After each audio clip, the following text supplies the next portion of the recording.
கோவில்ல போய் நீங்க ஒரு முள்ள எடுத்து கொண்டு போய் குப்பத்தொட்டில போடுங்களேன், உங்களுக்கு 3 நாள் அன்னதானம் பண்ண பலன் கிடைக்கும் அப்படின்னு சொல்றாங்க. தானத்தில் சிறந்த தானம் அன்னதானம். அந்த பலன் உங்களுக்கு வேணும் அப்படின்னா அன்னதானமே பண்ணாம இவ்வளவு பெரியது நம்மளுக்கு கிடைக்குதுன்னா அது எவ்வளவு பெரிய விஷயம். உழவார பணி அப்படிங்கிறது ஒவ்வொரு மனிதனாய் பிறந்த ஒரு மனிதருக்கும் அது நம்மளுக்கு கிடைச்ச ஒரு பாக்கியம். அதை நீங்க பண்றது உங்களுக்கு மட்டும் கிடையாது, உங்களுடைய சந்ததியினருக்கு இது ரொம்ப ரொம்ப பெரிய விஷயமா ஒரு பெரிய பாக்கியமா இருக்கிறது சித்தர்கள் சொல்லியிருக்காங்க. இது ரிசர்ச் பண்றதுக்காக சுகுண சுந்தர்ராயன் ஒருத்தர் 1000 வருடங்களுக்கு முன்னாடி காஞ்சிபுரம் கோவில்ல அந்த கோவில் கட்டுறதுக்காக கருங்கல் கொடுத்திருக்காராமா. அவருடைய பேர் அந்த கல்வெட்டுல பதிச்சிருக்காங்க. அவருடைய குடும்பம் எப்படி இருந்திருக்கு அப்படின்னு சொல்லி போய் ஆராய்ஞ்சிருக்காங்க. 21 தலைமுறைக்கு அவங்க சீரும் சிறப்புமா வாழ்ந்திருக்காங்க. ஒருத்தர் கூட ஏழை இல்லாம 1000 வருடங்களுக்கு அவங்க தலைமுறையே வாழ்ந்திருக்காங்க. அப்படின்னா ஒரு கோவில்ல கல்லு கொடுக்கறது மூலியமா இவ்வளவு பெரிய பலனா?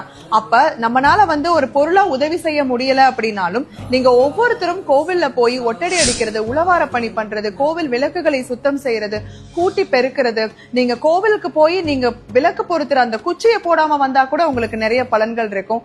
அதனால எப்பவுமே நீங்க கோவிலுக்கு போறீங்க அப்படின்னா அங்க சுத்தமா வச்சுக்கிறதுக்கு நீங்க முயற்சி செய்யுங்க. கோவில்கள்ல உருவமாவும் அருவமாவும் நிறைய சித்தர்களும் மகான்களும் அங்க இருக்கிற தூண்கள்லயும் துரும்புலையும் இருப்பாங்க அப்படிங்கறத சொல்றாங்க. அதனால எப்பவுமே நீங்க ஒட்டடையெல்லாம் அடிக்கும் போது விளக்கமாற வச்சு நீங்க கிளீன் பண்ணாம ஒரு கம்புல ஒரு குச்சியில துணி கட்டி நீங்க அதை கிளீன் பண்ண சொல்றாங்க. இந்த மாதிரி பண்றது மூலியமா நம்ம மக்கள் ஒரு கோவிலுக்கு போறோம் அப்படின்னா நிறைய பேர் எல்லாருமே நல்ல எண்ணத்தோட தான் கோயிலுக்கு போறது கிடையாது. கோயிலுக்கு போற அந்த கெட்ட எண்ணங்கள் பூராமே ஒட்டடையாதான் படியுமாமா.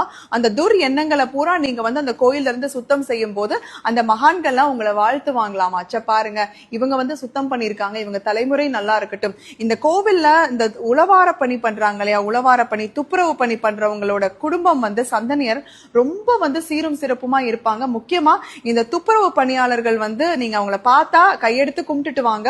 ஏன்னா அவங்களுடைய குழந்தைகள் அரசு பதவியில பெரிய இடத்துல வருவாங்க அப்படிங்கறது சித்தர்கள் கொடுக்கிற வாக்கு. இனிமேல் கோவிலுக்கு போனா யாரும் இந்த விளக்கு பொருத்திட்டு அந்த குச்சியை போட்டு வரது, இந்த பிரசாதம் சாப்பிட்டுட்டு அந்த தொன்னையை அப்படியே கீழே போட்டு வரது, நீங்க கோயிலுக்கு போறதே புண்ணியத்தை இது பண்ணிக்கிறதுக்காக தான். இந்த மாதிரி இதெல்லாம் நீங்க பண்ணிட்டு வரது மூலியமா உங்களுக்கு நிறைய பாவங்கள் தான் சேருமே தவிர நீங்க சாப்பிட்டு போட்ட தொன்னையை எடுத்து யாரு குப்பையில போடுறாங்களோ அவங்களுக்கு அந்த பலன்லாம் போயிரும். ஜாக்கிரதையா இருந்துக்கோங்க.